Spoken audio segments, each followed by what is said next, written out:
Buenas noches, hermanos. ¿Cómo les va?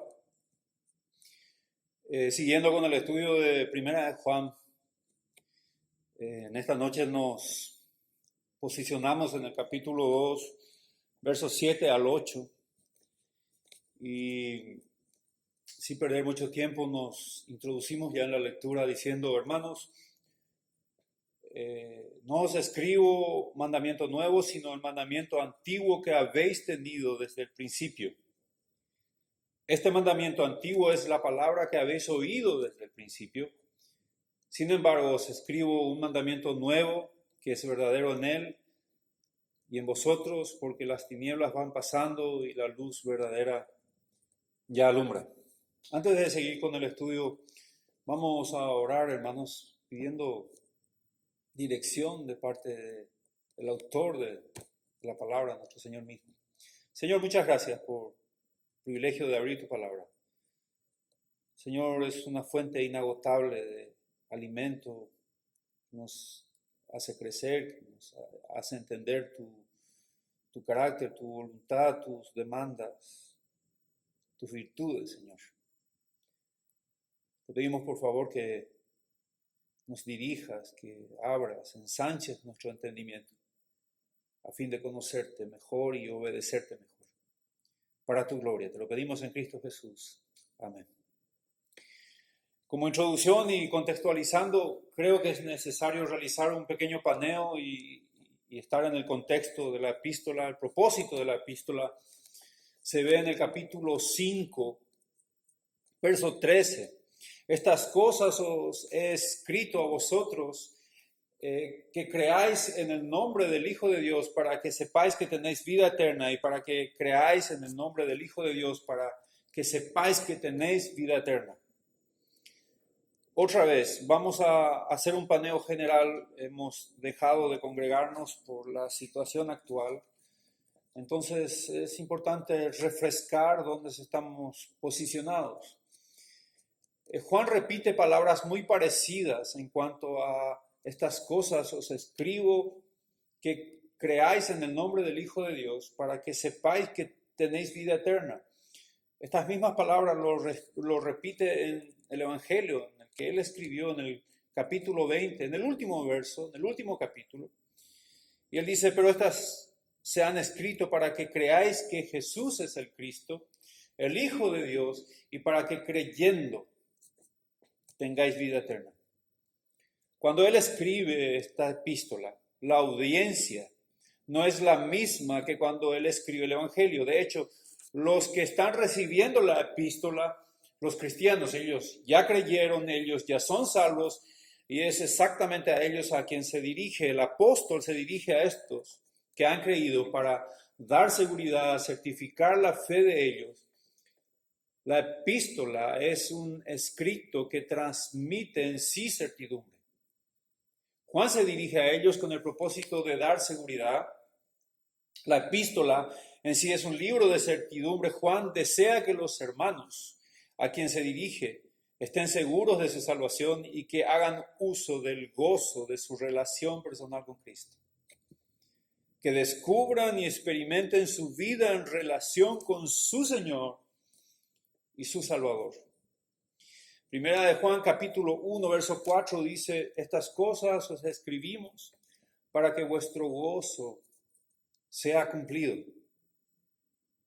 Mi querido, de hecho es imposible tener gozo, o por lo menos un gozo completo y pleno, si uno está dudando y no está seguro de ser salvo. El estar dudando genera perturbación en vez de gozo. El maestro de esta duda es, sabemos, el diablo, es Satanás. Justamente por el resultado de dudar, él constantemente siembra en la mente mentiras, creando una incertidumbre, no permitiendo la vida con el gozo que todo hijo de Dios debería de disfrutar. La mecánica de la duda ya nosotros lo conocemos. Allá en Génesis, cuando la duda lo introdujo dentro de a la palabra que fue dada a Adán y a Eva. Este mecanismo es muy peculiar en Satanás por el efecto que produce, las consecuencias que produce. Apocalipsis 12 revela en el versículo 10 que él es llamado como el acusador de los hermanos, el que lo acusaba delante de Dios de día y de noche. En cuanto a la duda, hermanos, ¿quién alguna vez no ha luchado con ciertas preguntas, no tuvo una disputa interna con ciertas preguntas que todos de alguna manera hemos vivido? Preguntas como, ¿será que soy salvo? ¿Será que tengo vida eterna o es que ya la perdí o esa salvación la voy a perder? Este tipo de preguntas son muy comunes en los creyentes, especialmente hay dos tipos de creyentes, en los que son nuevos, los nuevitos en la fe, aquellos bebés, aquellos que están creciendo o que se han convertido recién, y aquellos que son mal instruidos, aquellos a los cuales se los ha enseñado mal. Pero ambos tienen un factor en común. El conocimiento que ellos reciben es incompleto. Juan sabe que si alguien tiene duda en su mente o en la mente, no podrá experimentar el gozo. La verdad de Dios siempre edifica. En cambio, la mentira o la duda, la mentira en este caso, perturba. Mira por favor cómo Pablo tuvo que enfrentarse a los hermanos de Gálatas con algunas realidades mencionadas en el capítulo 1, verso 6. Gálatas 1:6 dice, estoy maravillado, dice Pablo, de que tan pronto os hayáis alejado del que os llamó por la gracia de Cristo para seguir un evangelio diferente. El evangelio diferente se refiere a la sana doctrina adulterada, una mentira disfrazada, algo modificado.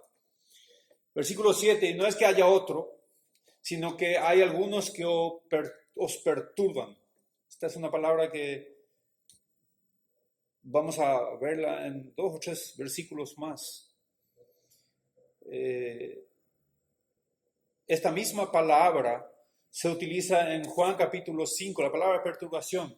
En el original, cuando menciona que el ángel descendía al estanque de Siloé, ¿de acuerdo? Y agitaba las aguas y aquello producía sanidad. Agitaba, aquel estanque tranquilo era agitado, era perturbado, formaba una turbulencia dentro de la quietud del agua. Entonces, esta figura de perturbación es la que produce la mentira en la mente de aquel que duda, aquel que está en incertidumbre.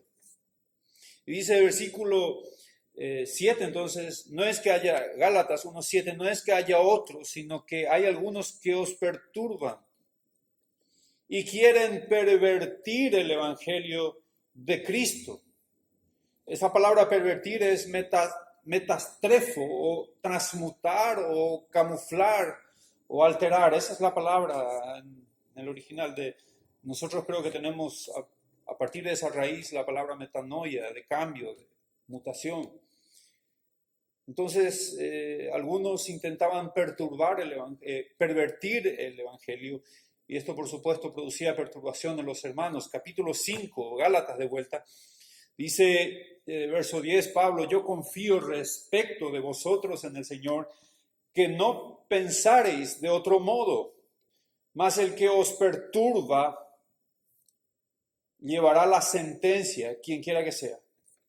Es evidente que los hermanos de Gálatas estaban expuestos a doctrinas mentirosas y a enseñanzas falsas. Estos que estaban introduciendo estas enseñanzas eran los judaizantes que decían que además de creer en Cristo, también debían cumplir o guardar la ley, es decir, circuncidarse, guardar el sábado y todos los ritos que los judíos marcaban férreamente, etcétera, etcétera, en cuanto a su ley. Esta figura lo podés ver, si te acordás, o vamos a refrescar, fundamentar, mejor dicho, la idea con el capítulo 15 de Hechos, Y estamos hablando de la iglesia, la primera iglesia ya en Jerusalén, en sus inicios. Dice en el versículo 1, Lucas: entonces algunos que venían de Judea enseñaban a los hermanos: si no circuncidáis conforme al rito de Moisés, fíjense la palabra, es increíble, no podéis ser salvos. Ellos, además de creer en Cristo, tendrían que guardar la ley para poder ser salvos. Esto era pervertir, esto era modificar, esto es adulterar el evangelio. Y obviamente adulterar el evangelio produce perturbación y no gozo. Juan está interesado en que el creyente, el redimido, experimente el gozo de la salvación con su Señor. Versículo 24, de Hechos siempre. Por cuanto hemos oído que algunos que han salido de nosotros, a los cuales no dimos orden, os han inquietado, fíjate la palabra que utiliza, con palabras perturbando vuestras almas, mandando circuncidaros y guardar la ley. Mi querido, la mentira siempre perturba, genera tristeza, angustia y una profunda ausencia de paz. Esta perturbación llegará tarde o temprano. Tarde o temprano, el que está andando en mentiras, en una doctrina alterada, en una doctrina adulterada, una falsa doctrina, esa perturbación va a llegar tarde o temprano. Tratando de traer a mi mente una imagen, ¿cuál es la imagen más perturbadora que tal vez las escrituras pueden arrojarnos a nosotros? Lo primero que viene a mi mente es Apocalipsis 20, cuando habla sobre el gran trono blanco y los muertos grandes y pequeños en ese lugar. Tanta decepción, tanta desesperación, tanta agitación en su alma, en su mente. Es una imagen perturbadora. El mismo quebranto, el mismo espíritu que tal vez va a perturbar a estos hombres que Jesús menciona en Mateo 7, 21, cuando dicen: Señor, Señor, ¿no profetizamos en tu nombre? Y en tu nombre echamos fuera demonios, y en tu nombre hicimos muchos milagros. Y acá están las palabras realmente fuertes, ¿verdad? Nuestro Señor dice: no os conocí, apartaos de mí, hacedores de maldad. Y Lucas agrega en capítulo 13, 28, allí será el crujir de dientes. Esta imagen es perturbadora. Cuando veáis a Abraham, a Isaac y a Jacob y a los profetas en el reino de Dios, y vosotros estéis excluidos.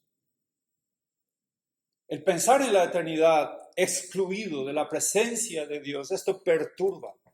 Así que es importante, y estoy seguro que Juan deseaba que su audiencia comprenda su posición en cuanto al conocimiento del Evangelio, la sana doctrina y el uso del gozo de esta salvación. El Evangelio puro, la sana doctrina, tiene un resultado completamente lo opuesto. Ella trae contentamiento, certeza, paz y armonía en sí. Es exactamente esto lo que Juan nos está mostrando en su primera epístola. Juan describe la epístola, él escribe la epístola con el propósito de que los creyentes puedan analizarse, de autodiagnosticarse y ver su condición espiritual. El apóstol pone contrastes en toda su carta a fin de evaluar si eran salvos, si sos salvo o no. Y si crees ser salvo, entonces existen patrones que obviamente evidencian tu redención. Él provee pruebas que son herramientas para llegar a realizar estas evaluaciones correctamente. De tal manera que los creyentes vivan confiados en la seguridad de su salvación, y a los que no creen, que analicen abiertamente, sinceramente, que ser creyente tienen estas condiciones y características que marcan e identifican a los hijos de Dios. Estos marcan a los redimidos. Ahora estamos en un abanico general, es un repaso desde el inicio hasta hoy.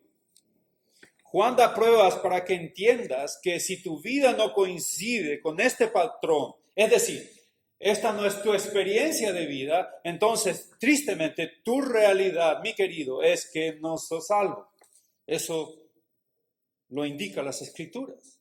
Aunque parezcan duras y verticalistas, estas son verdades que Juan de manera muy puntual intenta, o por lo menos está exponiendo en su carta. En todo lo que ya se ha podido estudiar, disculpen, y aún lo que seguiremos leyendo, el apóstol menciona que existen básicamente dos pruebas. Las pruebas doctrinales y las pruebas morales. En cuanto a tu salvación, estamos hablando. Las pruebas doctrinales tienen que ver con lo que yo creo sobre Jesucristo, sobre lo que yo creo sobre Jesús. Y estas son elementales. ¿Quién es Jesucristo? ¿Qué es lo que estoy creyendo de Jesucristo? Y el creer en Él, ¿qué es lo que me va a dar o qué es lo que te va a dar? ¿Qué nos daría creer en Cristo? Estas verdades son absolutamente elementales.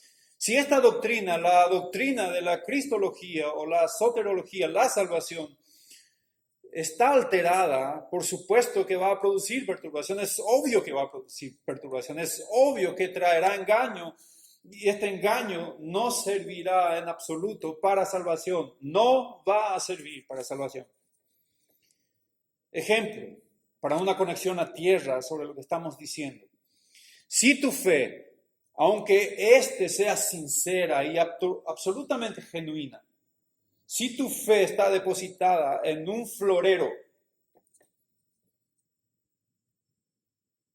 no por ser sincera y genuina tu convicción, este florero te va a dar salvación. Debe ser la fuente de la salvación la verdadera. Es por eso que tu doctrina debe ser verdadera. Juan, insisto, él con su carta está dando pautas sobre la seguridad de la salvación del oyente o de su auditorio. La siguiente prueba es la prueba moral. Para eso mi doctrina del hombre debe ser correcta también. Es decir, la doctrina sobre el pecado.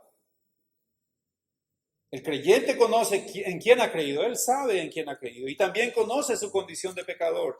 Él no lo disfraza, él no lo elabora un camuflaje para tapar su pecado. Él sabe que él es salvo por gracia. Él hace todo lo contrario, él confiesa su pecado. Eso lo dice en el capítulo 1, versículo 9. Es decir, su conducta debe ser coherente con lo que cree.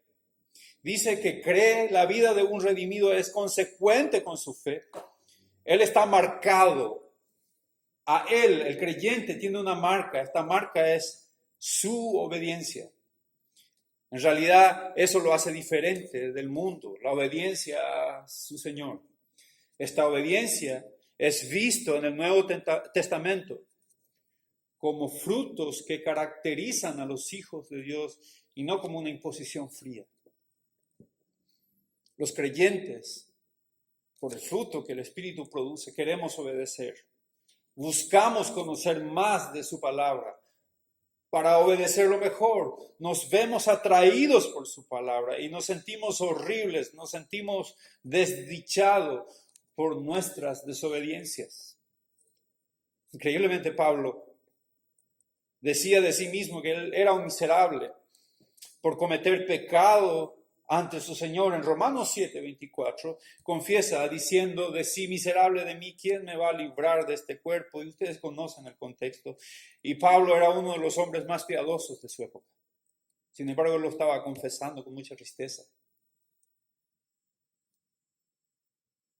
Y ahora Juan presenta una prueba más que caracteriza a un creyente. Esta prueba es el amor. El amor es la virtud absolutamente distintiva del creyente.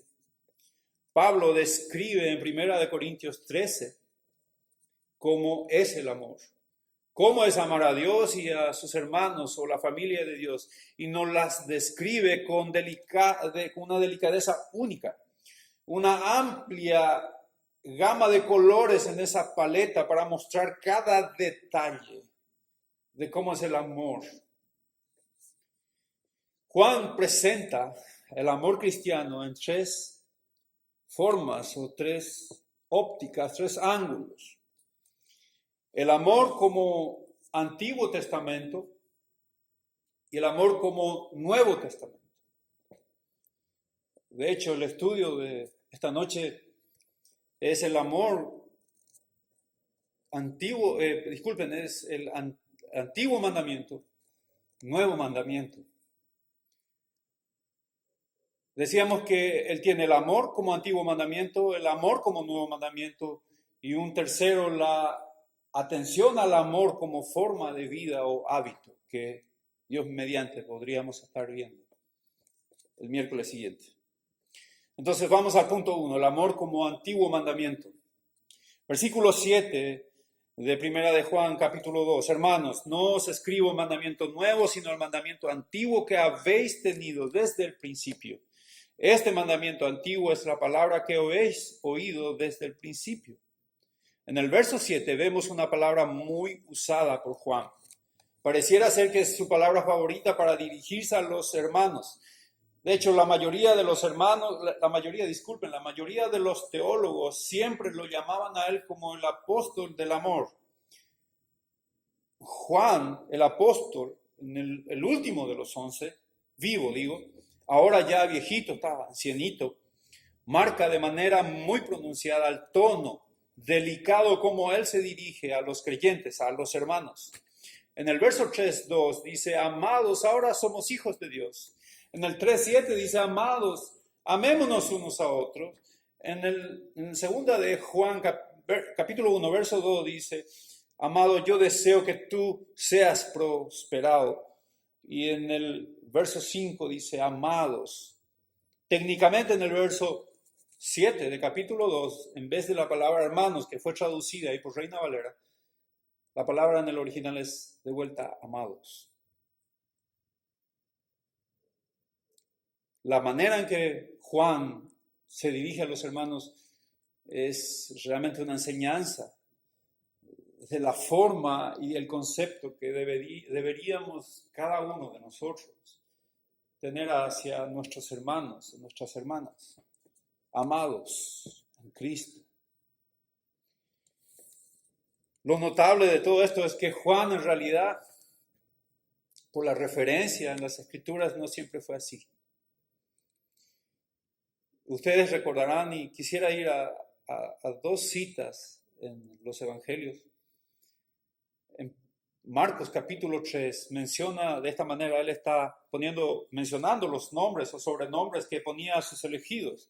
Dice en el versículo 16, Marcos 3:16, a Simón, a quien puso por sobrenombre Pedro, versículo 17, a Jacob, hijo de Zebedeo, y a Juan, hermano de Jacob, a quien apellidó o puso por sobrenombre Boanerges, esto es, hijos del trueno. Boanerges, hijos del trueno. Ese nombre ya arroja un colorido de lo tranquilo, paciente y amoroso que Juan no ha sido antes de escribir la carta. Posiblemente 63 años atrás, antes de Primera de Juan. Su edad tal vez ahora, en Primera de Juan, es de 88 años. Tal vez años más, años menos. En una ocasión, si recuerdan, mientras él estaba con Jesucristo, los evangelios nos indican cierto aire de arrogancia, intransigencia, parece que impaciente también. En Marcos 9 dice, en el versículo 38, Juan le respondió diciendo, Maestro, hemos visto a uno que en tu nombre echaba fuera demonios, pero él no nos sigue y se lo prohibimos porque no nos seguía. Este era Juan, hijo de trueno. Parece que también era elitista, no estaba en el mismo paquete, en el mismo grupo, en el grupo élite del Señor Jesucristo. Entonces él dice, le prohibimos. Y por supuesto el Señor da algunas instrucciones al respecto. Mateo 20, 22, 20, verso 20, capítulo 20, verso 20 al 28. Solo al inicio vemos de por qué seguramente Juan tenía estos hábitos. Juan y su hermano. Porque vemos en la escena de esta cita bíblica apareciendo una mujer que era la madre de justamente estos dos hombres. En el verso 20 dice, entonces se le acercó la madre de los hijos de Zebedeo con sus hijos postrándose ante él, ante Cristo y pidiéndole algo. 21, él le dijo, ¿qué quieres? Ella le dijo, ordena en tu reino. Se sienten estos dos hijos míos, el uno a tu derecha y el otro a tu izquierda. Veo yo de parte, particularmente es mi percepción, veo una arrogancia y también un atrevimiento de esta mujer, tal vez con su mejor intención, pero lleno de impulsos e intenciones propias sobre sus hijos. Y Jesucristo empieza a dar instrucciones, empieza a enseñar, dicen, no sabéis lo que pedís. ¿Podéis beber del vaso que yo he de beber y ser bautizados con el bautismo con que yo soy bautizado? Y ellos dijeron, podemos. Ahí está cierta arrogancia. Mezclado, entrelazado, un cóctel de arrogancia e ignorancia también. El versículo 24, entonces Jesús llamándolo dijo, ¿sabéis que los gobernantes de las naciones se enseñorean de ellas y los que son grandes ejercen sobre ella potestad? 26, pero entre vosotros no será así. El 27 y el 28, al final el 28 dice, como el Hijo del Hombre no vino para ser servido, sino para servir y para dar su vida en rescate por muchos. Ya nuestro Señor Jesucristo estaba dando instrucciones de cómo funciona el amor. Lucas capítulo 9, y hace mérito a sobrenombre que tenía, dice, envió mensajeros delante de él, los cuales entraron en una aldea de los samaritanos para hacerle preparativos, y el 54 dice, viendo esto sus discípulos, Jacobo y Juan, dijeron, Señor, ¿quieres que mandemos que descienda fuego sobre el cielo, como hizo Elías y lo consuma?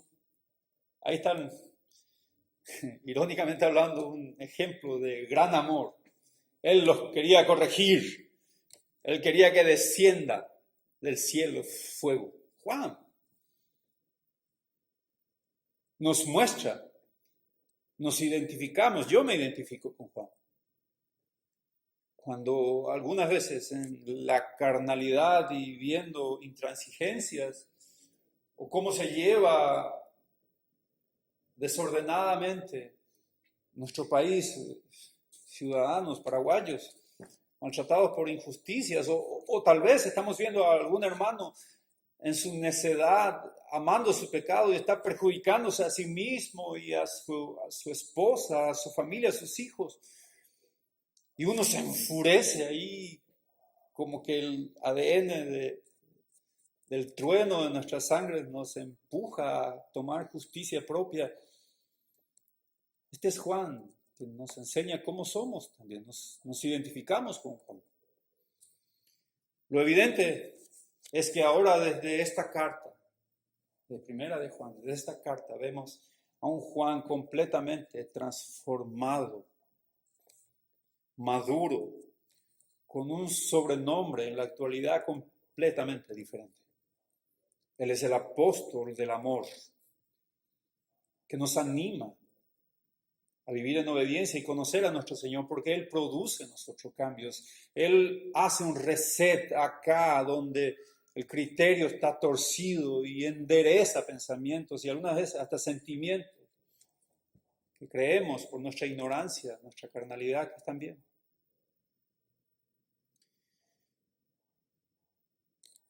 capítulo 2, el encargo o mandamiento, el amar, no es nuevo, dice Juan. No os escribo mandamiento nuevo, sino el mandamiento antiguo que habéis tenido desde el principio. Este mandamiento antiguo es la palabra que habéis oído desde el principio. Es importante entonces, de vuelta, entender el contexto. De hecho, es elemental. Juan se dirige a un grupo de hermanos. Corrigiéndolos en todo momento, usa figuras de contrastes fuertes, siempre con figuras como luz y tinieblas o alejándonos avergonzados o permaneciendo en él siempre, o frío o caliente, o cristiano o inconverso. Él no da mucha tregua, él es o blanco o negro. Juan veía que la sana doctrina estaba siendo atentada por las enseñanzas de una escuela, la escuela gnóstica.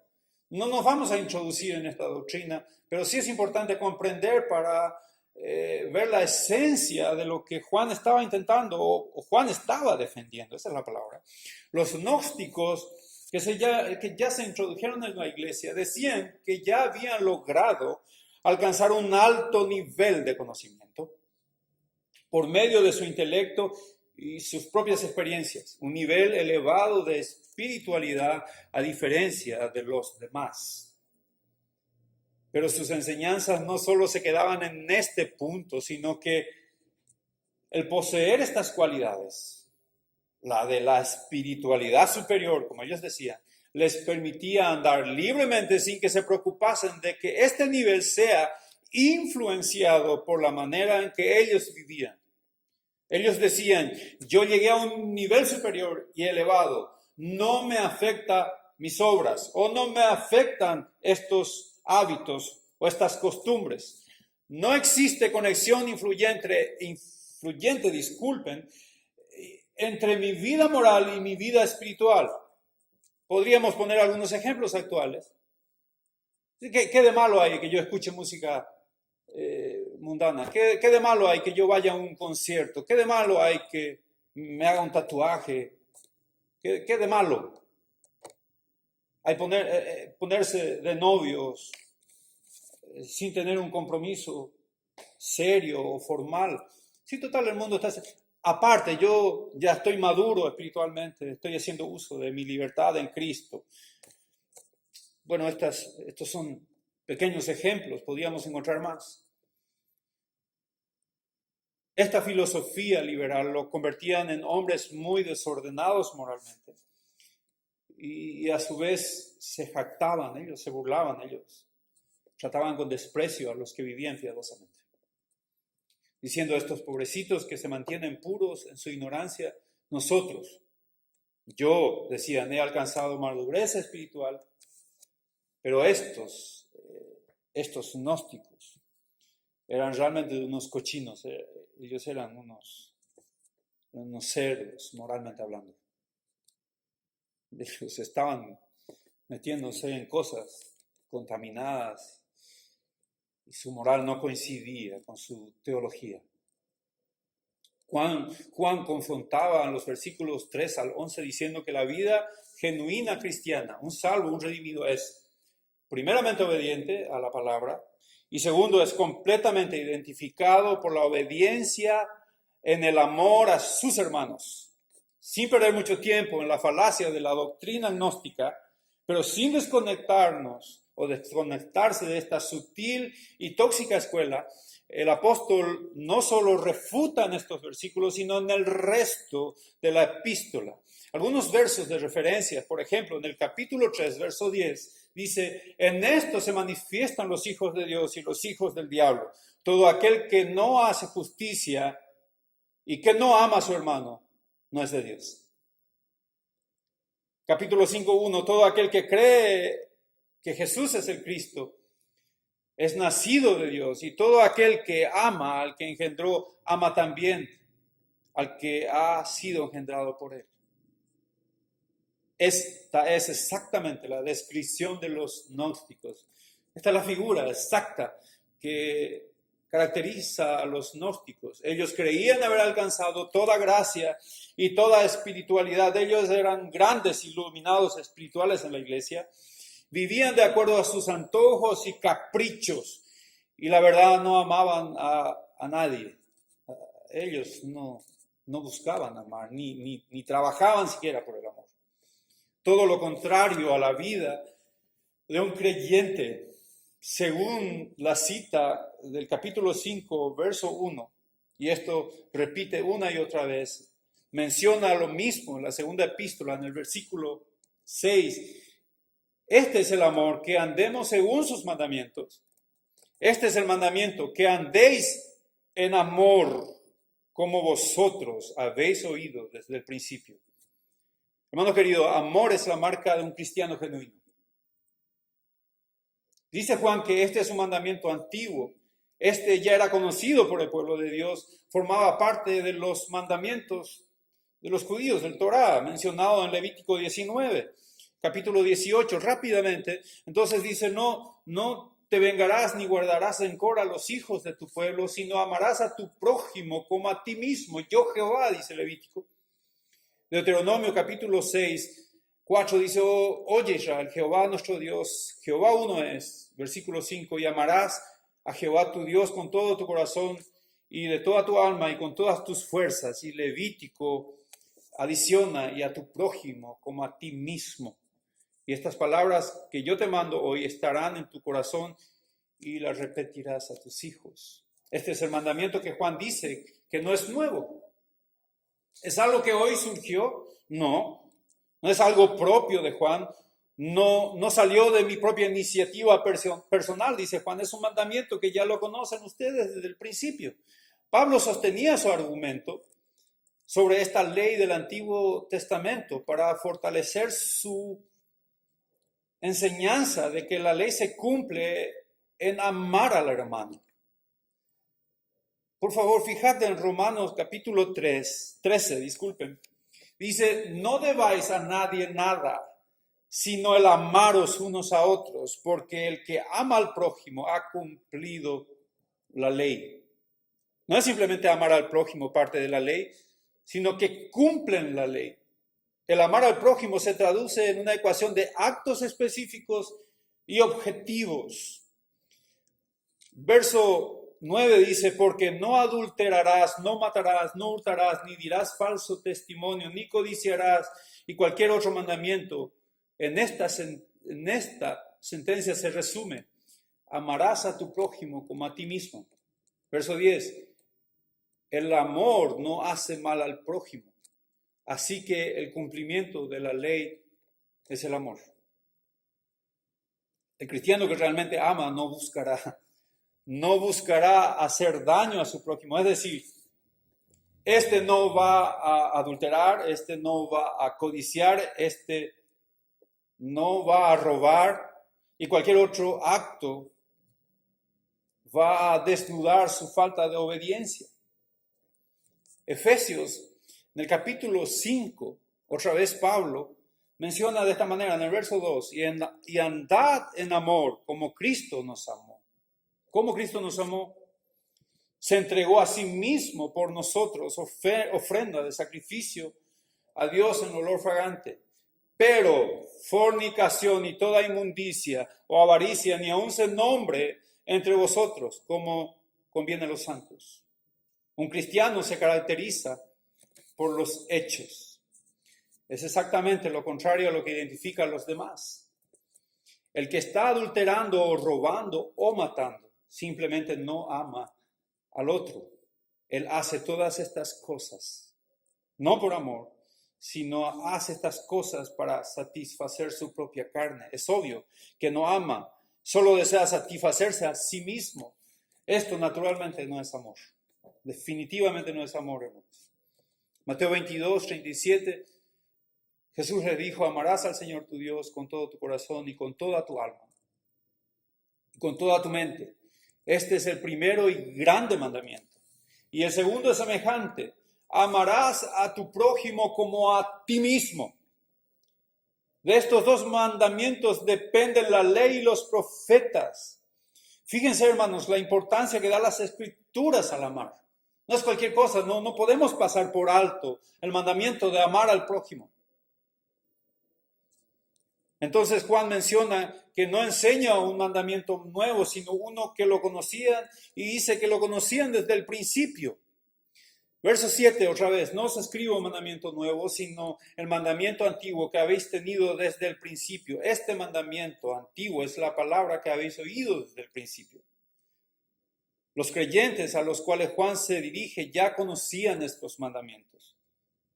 Las primeras enseñanzas del Evangelio, las doctrinas apostólicas que ya se enseñaban o estaban siendo enseñados en las iglesias en estos días, ellos fueron expuestos a estas enseñanzas, el vivir el Evangelio, que en todo momento caracteriza al creyente por la obediencia a su Señor y el amor a sus hermanos. Punto 2, hermanos, el amor como nuevo mandamiento. Verso 8, sin embargo, os escribo un mandamiento nuevo, que es verdadero en él y en vosotros, porque las tinieblas van pasando y la luz verdadera ya alumbra. El mandamiento nuevo que Juan ahora está mencionando pareciera ser una contradicción con el versículo 7, pero la verdad no es así, hermanos. Eso no es así. Juan no está diciendo que el amar al hermano no está diciendo que el amar al hermano no es un nuevo tiempo, sino que el amar al prójimo es nuevo en calidad. No está diciendo que el amar al hermano no es nuevo en tiempo, sino que el amar al prójimo es nuevo en calidad. Otra vez, para entender y entrar al punto. Versículo 8.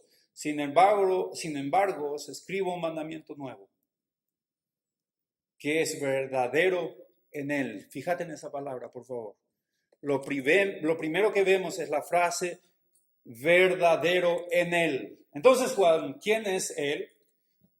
Lo nuevo del mandamiento está directamente relacionado con él. ¿Quién? Con Jesucristo. Nunca antes había ilustrado, nunca hemos visto los colores del amor, nunca hemos apreciado con tanta claridad como lo podemos ver a Jesucristo amando. El amor fue personificado en Jesucristo. Nunca nadie jamás pudo ejemplificar el amor de Dios sino Jesús mismo. Juan capítulo 13 son citas maravillosas, es exquisito la forma en que él lo expresa. Versículo 1 dice, antes de la fiesta de la Pascua, sabiendo Jesús que su hora había llegado para que pasase de este mundo al Padre, como había amado a los suyos que estaban en el mundo, los amó hasta el fin. ¿Viste la palabra? Al final del versículo. Los amó hasta el fin. La palabra que algunos traductores usan o otras versiones usan es que Él los amó perfectamente.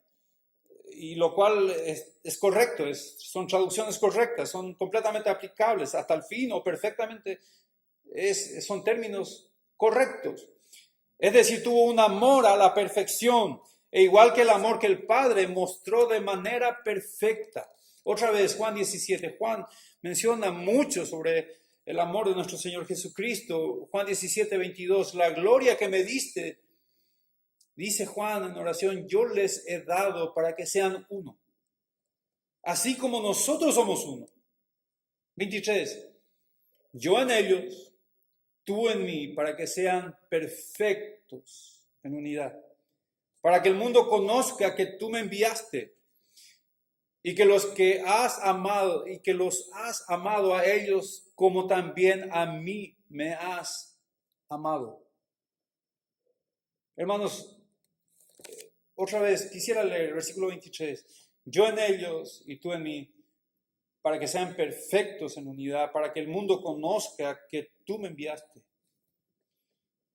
y que los has amado a ellos como también a mí me has amado. Estas verdades, estas riquezas maravillosas, si notas la profundidad de estas grandes verdades, doblarían las rodillas de cualquier cristiano. El corazón no tiene rodillas, pero nuestro corazón se arrodillaría, se desplomaría frente a tanta verdad. El Padre ama a la familia con el mismo amor perfecto que mostró y opera en su Hijo Jesucristo. Esto no lo podemos dimensionar, esto no lo podemos medir, ¿no? Simplemente lo debemos creer. El Padre y Cristo en la Trinidad se aman infinitamente. Este es el amor, el que por su gracia nos inunda, que rebalsa en nuestro ser sin merecerlo. El mismo amor perfecto que Él dio al Hijo es el mismo amor que opera en nosotros. La calidad de amor que despliega Dios es única. Solo Dios puede amar de esta manera, amarnos hasta la perfección. Nosotros no podemos amar de esta manera. Este es un amor eterno. Pablo dice que nadie nos puede separar. Es un versículo que lo conoces de memoria probablemente, pero de todos modos, por favor, Romanos 8, verso 35 dice, ¿quién nos separará del amor de Cristo? ¿Tribulación o angustia o persecución o hambre o desnudez o peligro o espada? Dios nos amó desde la eternidad. No hay nada que hagamos que nos pueda desprender de su amor. No hay nada, hermanos. Y otra vez, 35 dice, ¿quién nos separará del amor de Cristo? ¿Tribulación o angustia o persecución? Y esto no está en mi nota, pero voy a hacer un pequeño paréntesis. Si tal vez Pablo estaba en nuestros tiempos, tal vez si podía poner ahí, ¿quién nos separará del amor de Cristo? Tribulación o coronavirus y todo lo que conlleva la crisis a nivel mundial. O persecución, o hambre, o desnudez, o peligro, o espada. Dios nos amó desde la eternidad. La verdad no hay nada que hagamos o que nos hagan que pueda desprendernos de ese amor. Juan 17, 24 dice, Padre, aquellos que me has dado, quiero que donde yo estoy, también ellos estén conmigo para que vean mi gloria, que me has amado porque me has amado desde antes de la fundación del mundo. ¿Usted cree que esa elección es eterna? ¿Usted piensa, supone o alguna vez ha dudado que aquello de alguna manera se va a desconectar? Aquel amor eterno desde antes de la fundación, antes de que nosotros existiésemos. Él nos miró, nos amó en su gracia, estando nosotros muertos, estando nosotros en nuestros delitos, y Él nos escogió, Él nos amó. ¿Hay algo que nos pueda hacer dudar de que ese amor en sí puede ser desprendido de Él? No, hermanos. Esto nos inunda de ánimo, de seguridad. ¿Y por qué no de gozo? Por supuesto, de gozo. Juan está escribiendo justamente esta carta, dando certeza, dando seguridad a la congregación entera. Y disfrutando del gozo, de esa seguridad en la salvación de nuestro Señor. Primera de Juan, capítulo 2, versículo 1 dice, hijitos míos, estas cosas os escribo para que no pequéis. Si alguno hubiese pecado, abogado tenemos para con el Padre Jesucristo el justo. Y esta es la propiciación, la palabra propiciación, el gozo por nuestros pecados, es decir, el gozo en Cristo. Este amor es el que nos sostiene, el que nos preserva, nos hace preservar, obedecer, mejor dicho. También este amor perfecto es nuestra garantía eterna. Este amor perfecto es nuestra garantía. Efesios capítulo 2, 4 dice, pero Dios que es rico en misericordia, por su gran amor con que nos amó, aún estando nosotros muertos en pecado, nos dio vida justamente con Cristo. Por gracia soy salvo. Fuimos salvos por ese amor. Y de este amor nadie nos puede apartar. En la cita de Juan en el capítulo 3, ya faltaba horas para que Cristo sea sacrificado. Era ya su última cena con los suyos y con sus elegidos, con los que él quiso, menciona de manera muy delicada y maravillosamente Marcos 3:13, con los que él quiso, a los 12 que él eligió, a los 12 que él quiso. Él sabía que ellos, los 12, no era un grupo élite, no eran los hombres intelectuales, los hombres más espirituales y morales. Ellos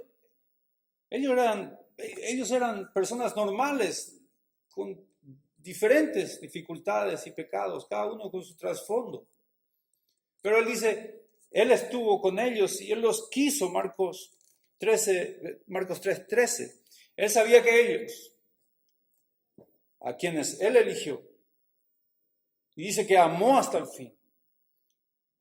Por poner unos ejemplos, o un ejemplo, uno lo traicionó vendiéndolo y entregándoles a sus homicidas. Otros huyeron cobardemente esa noche cuando fueron a buscarle a él. Otro incluso lo negó. Y no solamente lo negó, sino que lo maldijo, defendiendo su vida, porque él estaba en peligro, Pedro. Y Juan dice que él los amó hasta el fin, él amó perfectamente aún a ellos con todos sus defectos. El nuevo mandamiento del amor encarnado en Cristo, este mismo amor, ese amor humilde, las manos de nuestro Señor Jesucristo, lavando los pies de estos hombres, y esas mismas manos, a pocas horas, estaban siendo perforadas por amor a estos hombres imperfectos. Este es el patrón de amor que cada creyente evidencia o debería de evidenciar. Este es el patrón del amor que en cada creyente es evidente y evidencia en un mundo oscuro que no entiende e ignora cómo funciona el amor. Este es el amor que nuestro Señor Jesucristo nos enseña, nos da un padrón al cual sujetarnos. Y Juan lo menciona. Miércoles que viene, si Dios permite, estaremos hablando sobre la atención de la forma y el hábito del amor. Vamos a orar, hermanos. Amado, muchas gracias. Muchas gracias, Señor, por tu palabra. Gracias porque en ella nos hablas. Señor, somos imperfectos desde todo punto de vista. No sabemos obedecer porque nuestra carne nos traiciona. Y te rogamos, Señor, que tu palabra decante nuestro entendimiento, nuestra voluntad, nuestros sentimientos. Y de esta manera, Señor, obedecerte para tu gloria. No entendemos la magnitud, no dimensionamos la magnitud de tu amor. Sin ser nada, Señor, mereciendo lo peor, nos has dado lo mejor por tu gracia en Cristo. Por eso, Señor, te agradecemos. Por eso, Señor, a ti te damos toda honra y a ti es toda gloria, Señor. Te oramos en Cristo Jesús. Amén.